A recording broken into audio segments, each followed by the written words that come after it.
सो आज के इस लेक्चर में हम सर्कुलर मोशन स्टार्ट करेंगे। सर्कुलर मोशन को 3 पार्ट में डिवाइड करके पढ़ते हैं हम। एक उसका काइनेमेटिक्स वाला पार्ट, एक डायनामिक्स का पार्ट और दूसरा वर्टिकल सर्कुलर मोशन। काइनेमेटिक्स में हम ये समझेंगे कि यदि कोई पार्टिकल सर्कुलर मोशन परफॉर्म कर रहा है तो उसके मोशन को हम डिस्क्राइब करने के लिए क्या क्या पैरामीटर्स डिफाइन करेंगे मोशन को समझने के लिए, कि डिस्प्लेसमेंट कैसे बताएंगे, डिस्टेंस कैसे निकालेंगे, स्पीड कैसे निकालेंगे, वेलोसिटी कैसे निकालेंगे और उसका इक्वेशन ऑफ मोशन कैसे लिख सकते हैं। ये सब काइनेमेटिक्स वाला पार्ट कहलाएगा।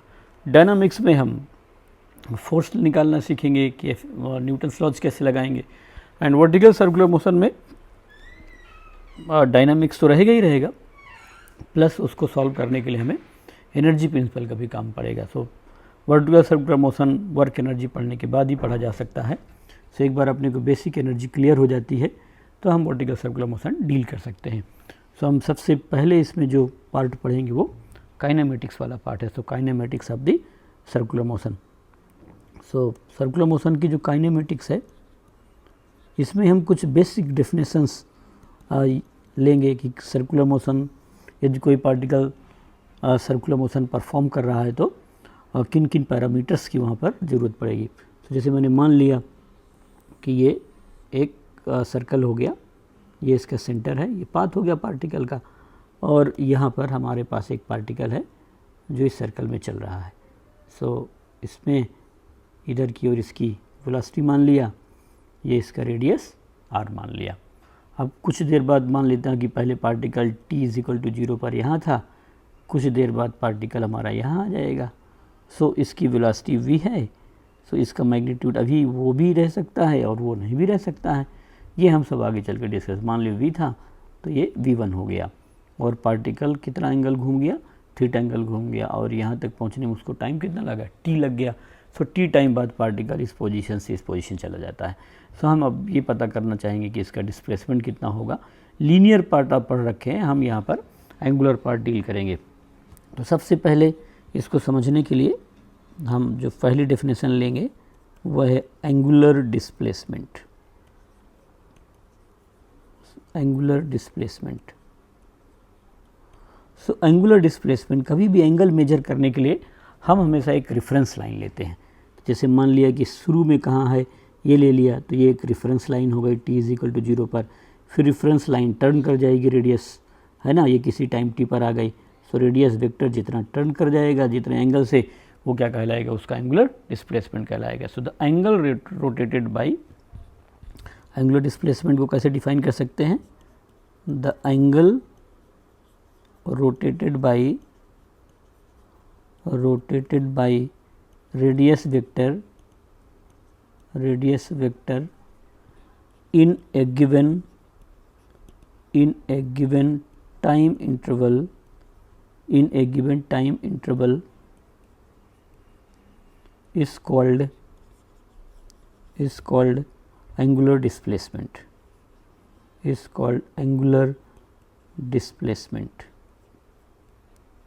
सो इसको हम एंगुलर डिस्प्लेसमेंट लेंगे। अब इसका यूनिट क्या लिखेंगे एंगुलर डिस्प्लेसमेंट का, ये थीटा से लिखेंगे हम symbol, theta delta theta. So unit लेंगे हम इसको रेडियन में। तो SI सिस्टम में यूनिट जो है इसकी रेडियन होगी। मान लो एंगुलर डिस्प्लेसमेंट हमें डिग्री में दिया हुआ है तो हम उसको किस में चेंज कर लेंगे, रेडियन में चेंज कर लेंगे। अब दो चीज़ें हैं कि वेक्टर क्वांटिटी है कि स्मॉल स्केलर क्वांटिटी है। सो इसमें हमें एक चीज़ ध्यान रखना है कि स्मॉल एंगुलर डिस्प्लेसमेंट,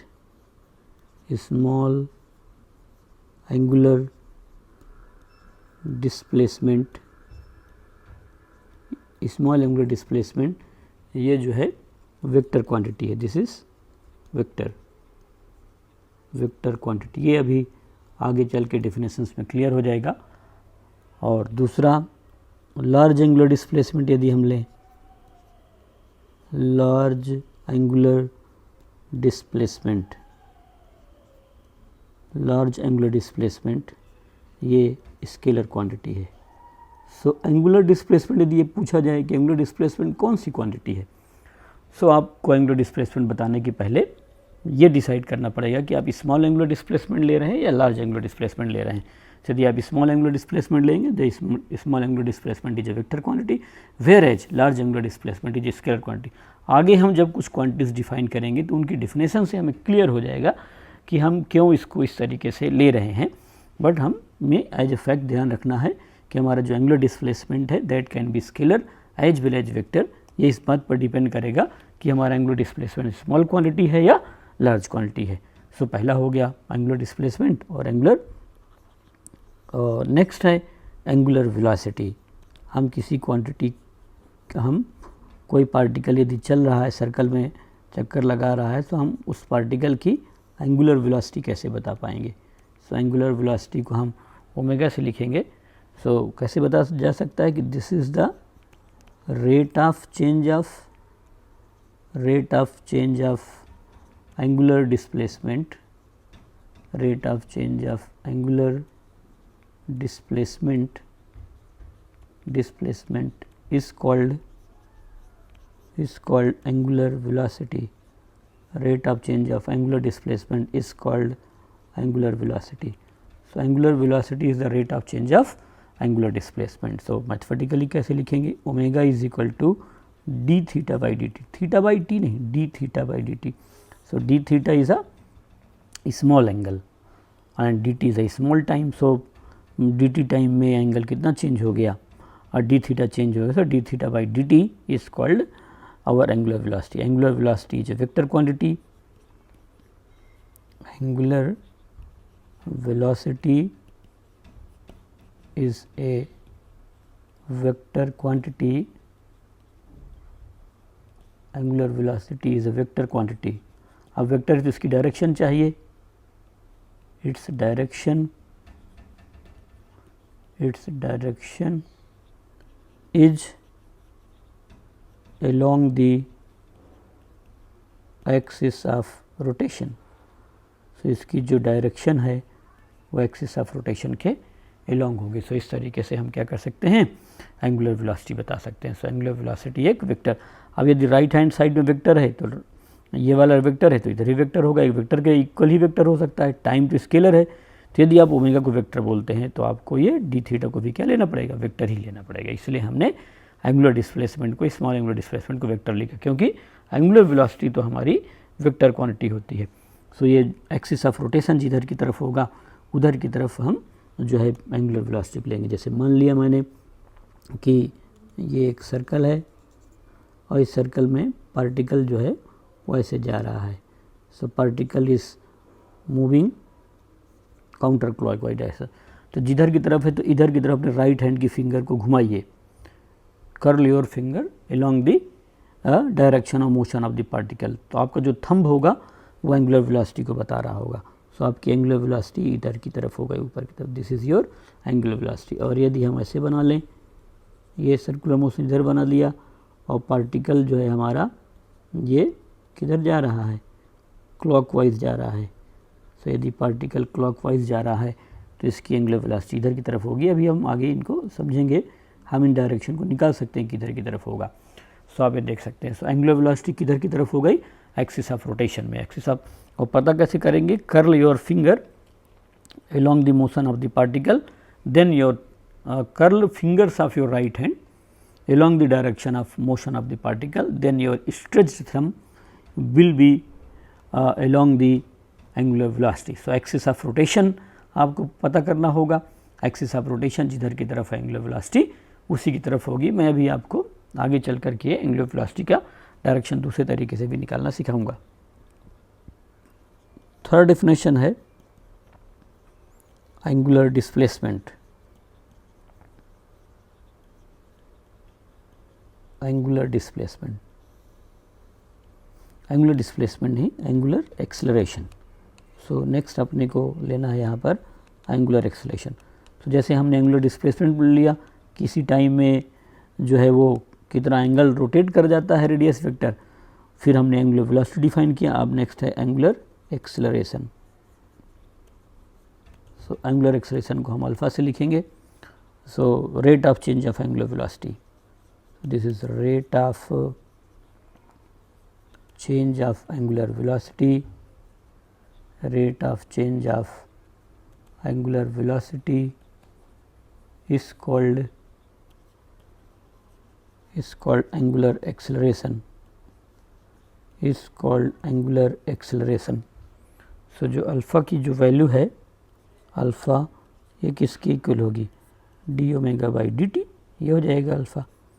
और आप है ना, इसका यूनिट क्या होगा, रेडियन पर सेकंड स्क्वायर। और इससे पहले एंगुलर वेलोसिटी थी, उसका यूनिट होगा रेडियन पर सेकंड। एंगल और टाइम, एंगल का एंगुलर डिस्प्लेसमेंट रेडियन में था तो रेडियन पर सेकंड एंड रेडियन पर सेकंड स्क्वायर।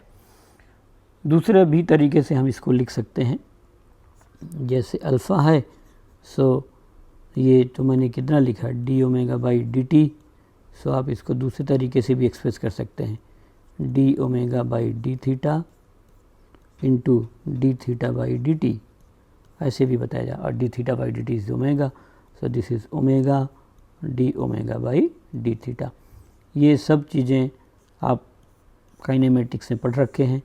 काइनेमेटिक्स और इसके एनालॉजी इक्वेशन में आगे चल के आपको पढ़ाऊँगा। जैसे काइनेमेटिक्स में आप डिस्प्लेसमेंट, वेलोसिटी, डिस्टेंस पढ़े हैं, उसी तरह के एक्सप्रेशन यहाँ पर भी हैं। सो हमने सबसे पहले एंगुलर डिस्प्लेसमेंट देखा, फिर एंगुलर वेलोसिटी देखा, इसके बाद एंगुलर एक्सेलरेशन। अब एंगुलर एक्सेलरेशन की डायरेक्शन किधर की तरफ होगी, सो हम जो है प्लेनर मोशन ले रहे हैं तो ये भी किधर की तरफ होगा, रोटेशन एक्सिस की तरफ ही होगा। अब ये एंगुलर वेलोसिटी की तरफ भी हो सकता है और एंगुलर वेलोसिटी के अपोजिट भी हो सकता है। सो जो भी हम एंगुलर क्वांटिटी ले रहे हैं, इनका जो डायरेक्शन होगा वो एक्सिस ऑफ रोटेशन की तरफ ही होगा। सो हम इस तरीके से इसको बता सकते हैं। अब हम दो नई क्वांटिटीज़ और छोटी छोटी हम डिफ़ाइन कर सकते हैं। एक तो है हमारे पास average angular velocity, average angular velocity, average angular velocity omega average. So this is total angular displacement divided by total time. So average omega average ये क्या कहलाएगा, total angular displacement divided by total time। ये d theta by D T नहीं है, delta theta by delta T है। Delta theta किसके equal होगा, theta 2 minus theta 1 divide by T2 minus T1। तो इस तरीके से हम एवरेज वैल्यू बता सकते हैं। सो जो एंगुलर वेलोसिटी है या इंस्टेंटेनियस है, that is D theta by D t, and जो एवरेज वैल्यू है वो delta theta by delta T. Delta theta is the total angular displacement. So delta theta is total angular displacement, total angular displacement, and delta T is the time interval, कि आप जितने time interval में इसको ले रहे हैं ये उसका रिलेशन है। सो इस तरीके से हम क्या बता सकते हैं, एवरेज एंगुलर वेलोसिटी। और इसका यूनिट यदि लिखना चाहें सो यूनिट तो रेडियन पर सेकंड ही होगा। इसके बाद है एवरेज एंगुलर एक्सेलरेशन। सो ये 4 पॉइंट हो गया। नेक्स्ट है 5, average angular acceleration, average angular acceleration. So average angular acceleration में अल्फ़ा एवरेज ले सकते हैं हम इसको। अल्फ़ा एवरेज है हमारे पास कितना, delta omega by delta T हो गया, और ये किसकी इक्वल है, omega T minus omega 1 divide by T2 minus T1, ये हो जाएगा, एंड दैट इज़ रेडियन पर सेकंड स्क्वायर। इस तरीके से हम इसको बता सकते हैं। सो ये डेफिनेशन क्लियर हो गई। हमें अब इसके अलावा एंगुलर बिहेवियर को पढ़ने के लिए कोई ज़रूरत नहीं पड़ेगी। ये पोर्शन इंपॉर्टेंट बहुत है। आगे जब हम रोटेशनल मोशन पढ़ेंगे तो रोटेशन मोशन में इसका दोबारा काम पड़ेगा। सो यदि हम कोई पार्टिकल किसी सर्कल में चक्कर लगा रहा है और हम उसके जो है उसके मोशन को डिस्क्राइब करना चाहें, तो उसके मोशन को डिस्क्राइब करने के लिए हमें कुछ क्वांटिटीज़ डिफ़ाइन करनी पड़ी, और वो क्वांटिटी हमने 5 डिफ़ाइन की। कौन कौन सी, angular displacement, angular velocity, angular acceleration, average angular velocity and average angular acceleration. So average angular acceleration and angular acceleration में डिफरेंस होता है। Angular acceleration is the rate of change of velocity, किसी time पर velocity किस rate से change हो रही है, and angular acceleration is the total change in velocity divide by total time interval. So यदि हम यहाँ पर डेल्टा ओमेगा की वैल्यू लिखें, so this is change in angular velocity, change in angular velocity, change in angular velocity, and ये क्या है, time interval. ये टाइम इंटरवल, जिस टाइम इंटरवल में हम इसको ले रहे हैं वो वाला टाइम इंटरवल है। सो इस तरीके से हम पैरामीटर्स डिफाइन कर सकते हैं। सो नेक्स्ट हमें इसमें अभी देखना है इक्वेशन ऑफ मोशन। सो हमें सर्कुलर मोशन में मोशन को डिस्क्राइब करने के लिए कौन कौन सी इक्वेशन चाहिए ये देखेंगे। सो हम मान लेंगे पहले let omega not initial angular velocity, शुरू में जो एंगुलर वेलोसिटी है वो ओमेगा नॉट मान लिया, omega final angular velocity. So angular velocity at time t, alpha angular acceleration, alpha is angular acceleration and theta is angular displacement, ये theta हो गया। सो इस तरीके से हम इनमें रिलेशन बता सकते हैं। अब आप देखिए, सबसे पहले आपने लीनियर मोशन पढ़ रखा होगा।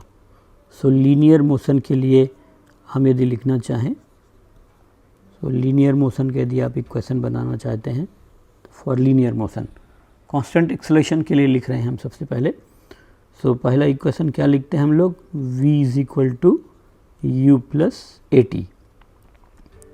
सेकेंड इक्वेशन लिखते हैं s is equal to U plus B by 2 into T, या हम इसे लिखते हैं कितना, U T plus half A T square. और थर्ड इक्वेशन आप लिखते हैं B square is equal to U square plus 2as। ये सभी इक्वेशन तब लिखते हैं जब आपका एक्सेलरेशन क्या हो, कांस्टेंट हो। इसी तरीके से आप एंगुलर के लिख सकते हैं फॉर एंगुलर मोशन, और जैसे आपने डिराइव किया था सेम वहीं पर हम डिराइव कर सकते हैं उसी तरीके से। तो फर्स्ट है फाइनल वेलोसिटी ओमेगा लिख दिया, यू ओमेगा नॉट लिख दिया, एक ही जगह अल्फा लिख दिया, तो omega is equal to omega not plus alpha T. Final velocity is equal to initial velocity plus acceleration into time, final angular velocity initial angular velocity acceleration into time. एकदम same वही equation होगा जो linear है उसी के analogous. अब ये displacement है तो इसकी जगह पर थीटा। अब आप यहाँ पर ओमेगा नॉट लिखेंगे प्लस ओमेगा नॉट लिख सकते हैं, ओमेगा 1 ओमेगा 2 लिख सकते हैं, ऐसा कुछ भी लिखा जा सकता है, बट हम ओमेगा नॉट लिख रहे हैं इनिशियल। और ये हम थीटा लिख सकते हैं यूटी का मतलब omega naught t plus half alpha t square. ये सेकंड इक्वेशन हो गया। थर्ड इक्वेशन आप देखिए बी स्क्वायर, वी की जगह पर omega square is equal to omega not square plus 2 alpha into theta. तो इस तरीके से हम क्या कर सकते हैं, इक्वेशंस लिख सकते हैं एंगुलर के लिए भी और लीनियर के लिए भी। सो ये हो गया लीनियर के लिए, एंगुलर के लिए, और इधर की तरफ हो गया लीनियर के लिए। इसमें क्या कंडीशन है कि ए इज कांस्टेंट, ए जो है वो कांस्टेंट होना चाहिए, constant in magnitude as well as in direction. So यहाँ पर भी क्या है, अल्फ़ा इज कांस्टेंट, सो हमारा अल्फ़ा भी यहाँ कांस्टेंट होना चाहिए। तो इस तरीके से हम इक्वेशंस लिख सकते हैं। सो जैसे हम लीनियर मोशन में डिस्क्राइब करने के लिए कि जैसे मान लेते हैं कोई पार्टिकल वेलोसिटी u से चलता है, उस पार्टिकल की एक्सेलरेशन a है, तो t टाइम बाद उसकी वेलोसिटी कितनी होगी, तो b is equal to U plus A T. क्यों हुआ, क्योंकि t टाइम में उसने इतनी वेलोसिटी क्या किया है, गेन कर लिया है। इसी तरीके से हम डिस्प्लेसमेंट बता सकते हैं और वेलोसिटी बता सकते हैं। अब हम चाहें तो इन्हें बहुत आसानी से डिराइव भी कर सकते हैं। सो मैं आपको इनके डेरिवेशन से एक बार करके बता देता हूँ, कोई बहुत कठिन नहीं है। कई सारे तरीके हो सकते हैं डिराइव करने के। तो derivations of equations, so derivations of equations जो है आप डेफिनेशन से ही डिराइव करेंगे, सही है। सो अल्फ़ा का डेरिवेशन क्या था, अल्फ़ा का definition d omega by D T. So आप यहाँ पर डी ओमेगा लिख दीजिए, ये हो जाएगा अल्फ़ा डी टी। दोनों तरफ इसको इंटीग्रेट कर दीजिए। सो डी ओमेगा, यहाँ integral alpha D T, T zero पर ओमेगा नॉट लिख दिया और किसी टाइम टी पर मैंने ओमेगा लिख दिया। सो आप जब डी ओमेगा को इंटीग्रेट करेंगे तो ये ओमेगा हो जाएगा, ओमेगा नॉट, और यहाँ अल्फ़ा कांस्टेंट है बाहर आ गया, डी टी का इंटीग्रल टी आ जाएगा, 0 और टी। सो यहाँ हो गया ओमेगा माइनस ओमेगा नॉट, और ये किसके इक्वल हो जाएगा, अल्फ़ा और इंटू टी आ गया। सो आप जब इसको सॉल्व करेंगे so omega is equal to omega not plus alpha t. So मैंने इसको कैलकुलस से जो है आपको डिराइव करके बता दिया। कैलकुलस से नहीं करना है तो आप इसको ग्राफ से डिराइव कर सकते हैं। कई सारे हमारे तरीके हो सकते हैं, हम बहुत इजीली इसको जो है डिराइव कर सकते हैं। यदि आप एक्सेलेरेशन अल्फ़ा टाइम ग्राफ बना दें तो अल्फ़ा टाइम ग्राफ तो कांस्टेंट है। सो यदि आपको इसको ग्राफ से डिराइव करना है सो अल्फ़ा तो कांस्टेंट है। सो यहाँ पर आप जो है एक्सेलेरेशन टाइम ग्राफ की जो एरिया होगी वो चेंज इन वेलोसिटी होगी, वेलोसिटी टाइम ग्राफ की जो एरिया होगी डिस्प्लेसमेंट होगा, और इसके स्लोप से आप बता सकते हैं। तो पहले कितना ओमेगा है, अब ये डिपेंड करेगा कि आप क्या बता रहे हैं। मान लो मैं ओमेगा और टी का ग्राफ बनाना चाहूँ, सो ओमेगा और टी का ग्राफ जो है मुझे स्ट्रेट लाइन बनाना होगा। सपोज़ मैं ओमेगा और टी का ग्राफ बना देता हूँ और मान लेता हूँ कि मेरा ओमेगा बढ़ता जा रहा है, ये हो गया। सो शुरू में ये ओमेगा नॉट है और किसी टाइम टी पर ये मैं यहाँ पहुँच गया, और जहाँ पर इसकी ये अब वैल्यू कितनी है, ओमेगा है। सो इसका स्लोप, वेलोसिटी टाइम ग्राफ का स्लोप जो है वो एक्सेलेरेशन होगा। तो alpha is equal to D omega by D T, first derivative is the slope, तो स्लोप ऑफ द टेंजेंट, तो आप इसका स्लोप निकाल लीजिए। यदि आप इसका स्लोप निकालेंगे सो slope is perpendicular divide by base, तो आप देखिए ये जो परपेंडिकुलर है वो कितना हो गया, ओमेगा माइनस ओमेगा नॉट, और ये टाइम टी हो गया। सो आप यहाँ पर इसका स्लोप बता सकते हैं, स्लोप जो है वो अल्फ़ा होगा, और अल्फ़ा जो स्लोप है यहाँ से बता सकते हैं उसका slope of omega T graph, slope of omega T graph is alpha, और अल्फ़ा होगा किसके equal, omega minus omega not by T, cross multiply कर दीजिए। So therefore alpha T is equal to omega minus omega not, so omega is equal to omega not plus alpha T. यदि आपको इसमें कुछ याद नहीं आ रहा हो तो आप काइनेमेटिक्स रिवाइज करिए कि हम काइनेमेटिक्स में कैसे बताते थे। वेलोसिटी टाइम ग्राफ जो होता था, वेलोसिटी टाइम ग्राफ का स्लोप एक्सेलेरेशन को बताता है। इसी तरीके से यहाँ पर ओमेगा और टाइम का ग्राफ क्यों, ये D omega by D T, first derivative is the slope of the tangent, तो मैंने ऐसे बना दिया। तो इस तरीके से बता सकते हैं। इसका इंटीग्रेशन एकदम आसान था, डी टी का इंटीग्रल टी हो गया, डी ओमेगा का इंटीग्रल ओमेगा हो गया। तो इस तरीके से हम इसको क्या कर सकते हैं, फर्स्ट इक्वेशन को डिराइव कर सकते हैं। इसी तरीके से हम सेकंड इक्वेशन भी डिराइव करके बता सकते हैं कि हमें डिस्प्लेसमेंट निकालना है। सो डिस्प्लेसमेंट के लिए हम इसका एरिया निकाल लेते हैं वेलोसिटी टाइम ग्राफ का। सो ग्राफ से बता सकते हैं या हम उसको इंटीग्रेट करके बता सकते हैं। सो कई सारे तरीके हो सकते हैं हमें अपनी इक्वेशन को डिराइव करने के। सो पहला इक्वेशन मैंने ऐसे आपको डिराइव करा दिया कि जो अल्फ़ा है वो डी ओमेगा डी टी होगा, और यहाँ पर इसको क्रॉस मल्टीप्लाई कर दिया तो डी ओमेगा हो गया अल्फ़ा डी टी, और फिर इसके बाद मैंने इसको इंटीग्रेट कर दिया। सो इंटीग्रेट करने के बाद हम ऐसे बता सकते हैं। अब हम जो है सेकंड इक्वेशन यदि बताना चाहें तो उसमें हमें डिस्प्लेसमेंट के बारे में बताना है। सो हम डिस्प्लेसमेंट कैसे बता सकते हैं, एवरेज वेलोसिटी से बता सकते हैं, और एवरेज वेलोसिटी लगा करके average velocity is the total displacement divide by total time, और एवरेज वेलोसिटी जब एक्सेलेरेशन कांस्टेंट हो तो इनिशियल प्लस फाइनल बाई 2 होता है। सो सेकंड इक्वेशन को बताने के लिए मैं यहाँ पर लिखूँगा average velocity is the total displacement divide by total time, ये हो सकता है। सो टाइम मैं वहाँ से मान लेता हूँ, 0 से मान लिया। सो एवरेज ओमेगा कितना हो जाएगा, omega not plus omega by 2। ये सब आप काइनेमेटिक्स में आप पीछे रिवाइज कर लेना। And delta theta by delta T जो है ये मैंने थीटा मान लिया और टाइम टी मान लिया।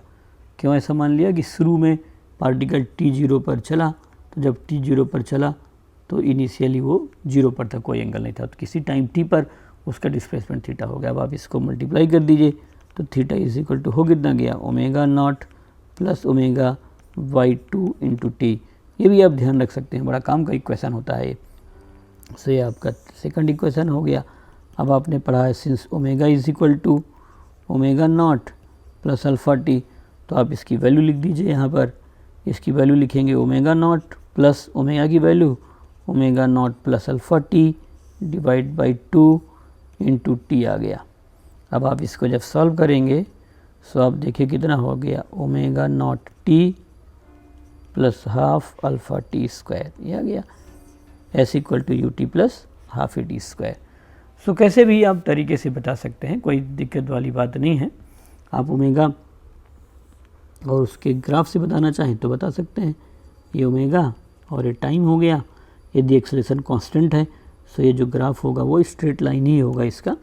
और मान लिया ये ओमेगा नॉट था और किसी टाइम टी पर इसकी जो वैल्यू है वो कितनी हो गई, ओमेगा हो गई। सो यदि आपको बताना है तो एरिया उसके डिस्प्लेसमेंट को बताएगी। सो आप इसका एरिया निकाल लीजिए। So area of omega T graph. अब आप एरिया देखिए, एरिया जो है किसकी इक्वल होगी, area 1/2 sum of parallel sides. तो ये ओमेगा नॉट है और यहाँ ओमेगा है, sum of parallel sides into distance between them. आगे देखिए, and area is your angular displacement, so it is theta. So 1/2 omega not plus omega into t आ गया। देखिए सेम आ गया। अब आप ओमेगा की वैल्यू पुट कर देना, सो ये हो जाएगा omega naught t plus half alpha t square. So कई तरीके हो सकते हैं डिराइव करने के। जब एग्ज़ाम देने जा रहे हैं और आपको पूछे तो अपने को डेरिवेशन प्रैक्टिस करना है। वैसे डेरिवेशन कभी भी प्रैक्टिस करके तैयार रखने की ज़रूरत नहीं है। मैथमेटिकल डेरिवेशन की एक आइडिया होनी चाहिए, अवेयरनेस होना चाहिए। हम जब पढ़ रहे होते हैं तो हमें सारे डेरिवेशन आते हैं, ऐसा कोई ज़रूरी नहीं है, बट हाँ हमें एक आइडिया ज़रूर होनी चाहिए कि हम इसको डिराइव कैसे कर सकते हैं। तो मैंने आपको ग्राफ से भी बता दिया और मैं आपको उस मैथमेटिकल डेरिवेशन से भी बता दिया। इस तरीके से आप जो है इसको सॉल्व कर सकते हैं। यह हो गया। अब थर्ड इक्वेशन को लगाने के लिए आप चाहें तो दोनों तरफ उसका स्क्वायर कर सकते हैं, या फिर आप जो है अल्फ़ा और थीटा की वैल्यू को आपस में मल्टीप्लाई करके भी थर्ड इक्वेशन को डिराइव कर सकते हैं। सो थर्ड इक्वेशन में यदि अल्फ़ा कांस्टेंट है so alpha is equal to कितना हो जाएगा, ओमेगा माइनस, यहाँ पर जो है थर्ड इक्वेशन के लिए मैं आपको इंटीग्रेशन से पहले बताता हूँ। So alpha d omega by D t होता है और ये कितना बताया था, omega d omega by d theta.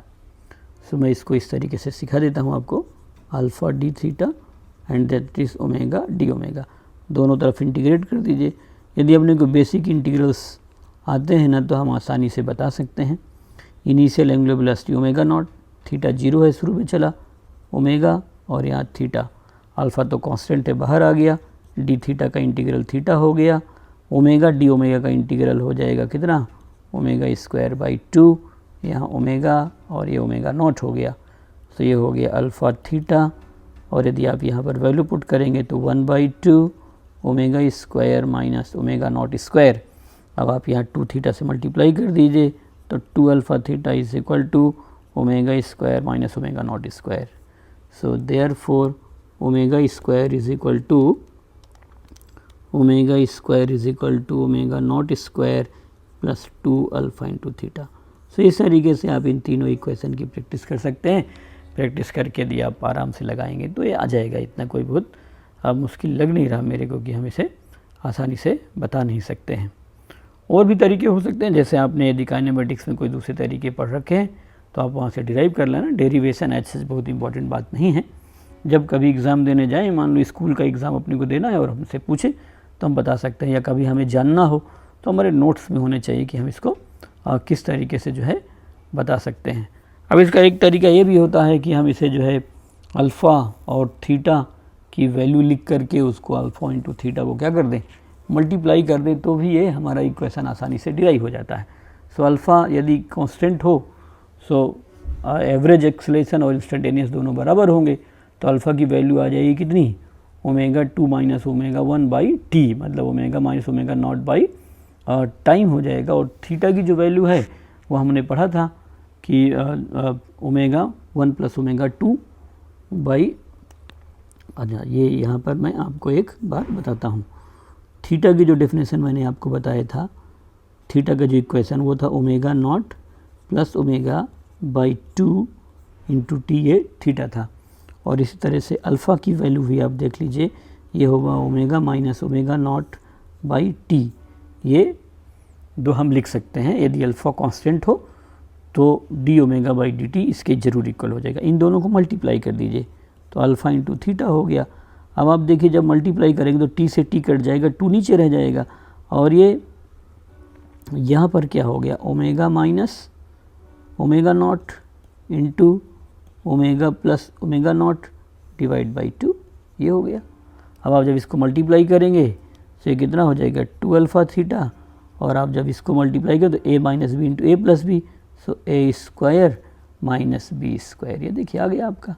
So therefore omega square is equal to omega not square plus 2 alpha into theta. So आप जो है इन सबको पढ़ लीजिए, एक बार समझ लीजिए, काइनेमेटिक्स लीनियर वाली एक बार डिराइव कर लीजिए। So there are some basic equations, numerical जब अभी मैं आपको लगवाऊंगा तो एकदम क्रिस्टल क्लियर चीज़ें हो जाएंगी।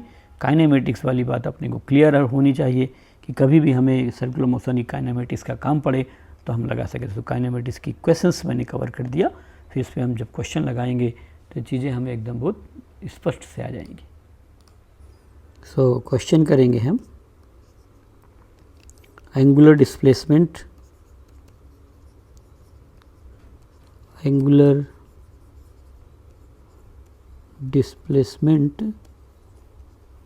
of a particle is theta is equal to 2t square plus 4t radian. So find first omega मतलब angular velocity at t is equal to 2 second, second angular acceleration. So आसानी से बता सकते हैं, theta हमें दिया हुआ है क्वेश्चन में 2t square plus 4t, omega क्या होता है d theta by D T. So इसको करेंगे differentiate, d by D t and 2t square plus 4t। इनमें से कोई भी आप डिफरेंशिएशन इंटीग्रेशन भूल गए हैं तो आप देख लेना, बहुत ईजी है। ये x to the power n का है तो t स्क्वायर का कितना होगा 2t, तो ये हो जाएगा 4t प्लस 4। ये तो हो गया ओमेगा। कितने टाइम पर पूछा है 2 पर, तो 2 पर ओमेगा कितना हो जाएगा 4 इंटू 2 प्लस 4, तो ये आ जाएगा 12 रेडियन पर सेकेंड। ये फर्स्ट हो गया। सेकेंड अल्फ़ा, अल्फ़ा कितना होता है d omega by D T. So यहाँ डी बाई डी टी, और हमारे पास ओमेगा कितना है 4t प्लस 4, तो डी टी का तो 1 ही हो गया, तो 4 आ जाएगा, कांस्टेंट था, तो 4 रेडियन पर सेकंड स्क्वायर। तो इस तरीके से हम क्या कर सकते हैं, एंगुलर एक्सेलरेशन और एंगुलर वेलोसिटी आसानी से बता सकते हैं। एक छोटा सा और क्वेश्चन कर लें, एंगुलर डिस्प्लेसमेंट